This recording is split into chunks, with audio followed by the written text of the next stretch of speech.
Hey everyone, welcome back to PokeMarketLab.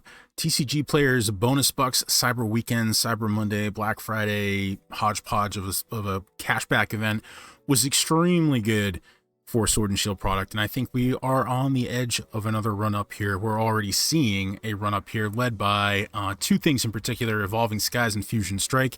Fusion Strike market price at $283 a box with only 100 boxes listed on TCG Player. Recording this video, we are at Monday evening, so the bonus box is almost over. This has benefited tremendously with 50 boxes sold between the 24th and 26th. Another 25 between the 27th and 29th. These are drying up, and that's kind of the theme here, is really all these boxes in this area, most of the boxes in this area, especially from the beginning to, you know, about the middle point, they're just drying up. It's just scarce at this point. Fusion Strike, I think, outside of Evolving Skies, is easily the second best, and I think this is probably looking at a $500 price target in 2025 if this bull market kind of keeps up here.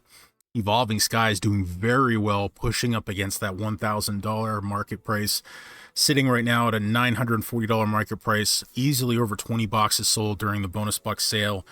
And the only thing that's slowing this one down is just that price. That's a big pill to swallow. You can get a full, easily, almost a full booster box case for almost anything in Scarlet and Violet, except maybe a Surging Sparks versus a single box for Evolving Skies. And then you got to question yourself, hey, what's the upside potential of a case of booster boxes versus the one booster box that's already run up a lot? So that's the question. I mean, it really comes down to the Moonbryon at some point. I think Fusion Strike is a solid contender in that. I mean, I can get 3 boxes of Fusion Strike.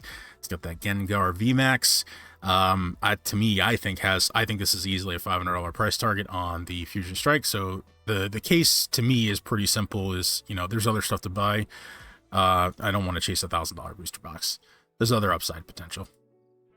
Crown Zenith finally doing its thing, seeing a bunch of products sold, well over 100 boxes sold during the TCG Player bonus buck sale, sitting at a nice healthy $70 market price. We're finally seeing less of these come to market in big box stores.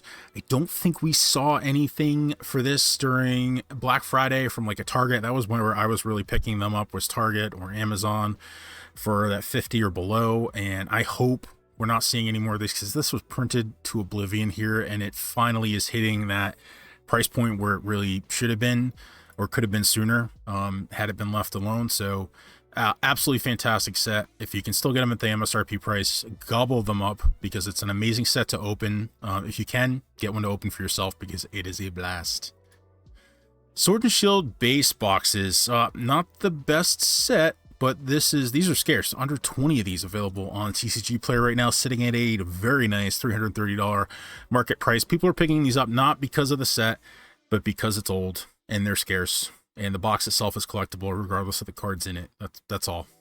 So nothing magical happening there. It's just age. It's very old.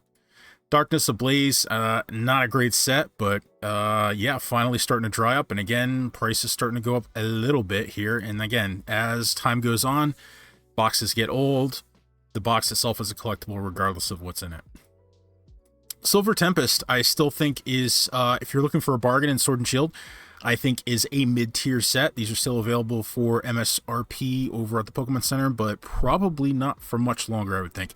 Again, I think we are kind of on the cusp of another bull run in Sword and Shield, given what we've seen in the overall market in general. There's just more money pouring into it, but you get Silver Tempest that's got some age on it versus Twilight Masquerade and Scarlet and Violet. I think Twilight Masquerade is absolutely the better set, but from an age standpoint, Silver Tempest, not so bad. And these are starting to dry up. So under 150 of these listed on TCG Player. So it's just a matter of time before this one starts spiking up. Certainly better.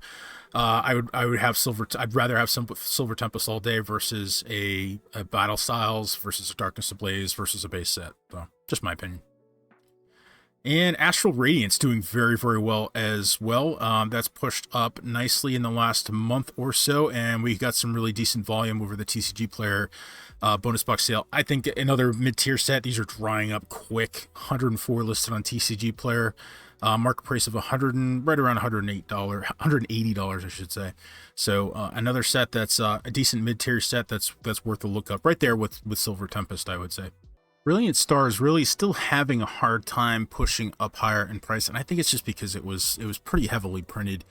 We're sitting right at the $200 price point, and these are drying up. We get about 100 listed on TCG Player, and we've seen about 700 of these sold in the last year. So there is interest there, and we'll just, for comparison's sake, we'll say Evolving Skies had about 500 boxes sold this year. So even though Evolving Skies has been much more expensive, the demand is just there. And Brilliant Stars, there's two sides of the coin here. Some people love it, some people hate it.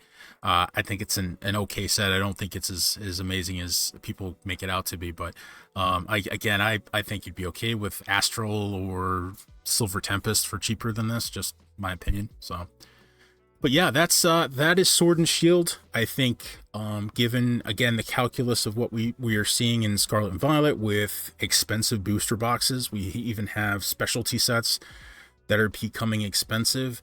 The question as an investor, when you're looking across the board at what you could pick up and what the upside potential is, an old box that's $200 or less is a good opportunity. There's still upside potential if it's a good set.